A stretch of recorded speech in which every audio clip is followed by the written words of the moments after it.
Assalamualaikum, hai, saya Syamira Nazir, pembaca berita di TV9.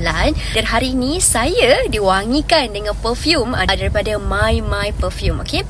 Dua botol perfume ni ada dua bau yang berbeza. Dua perfume ni sedap, Nurani dan juga Beauty ni. Cumanya anda nak pakai di mana, ikut kesesuaian. Nak pakai di mana, nak pakai bila, hari siang ataupun hari malam. Nurani ni lebih sesuai kalau you pakai di kawasan yang beraircon. Contoh you nak pergi dinner ataupun you nak pergi wedding kat tempat yang beraircon, sesuai. Ini pula lebih sesuai untuk pakai harian. Setiap orang suka sebab saiznya kecil, 10ml, boleh masuk dalam handbag. Kalau nak saiz yang besar, 30ml ada, 50ml ada, 100ml pun ada. Yang pasti harganya berpatutan. Jimat poket, mesra poket lah harganya kan, dengan bau yang tahan lama dan bau yang sedap macam ni. Yang penting EDP, sebab EDP tahan lama.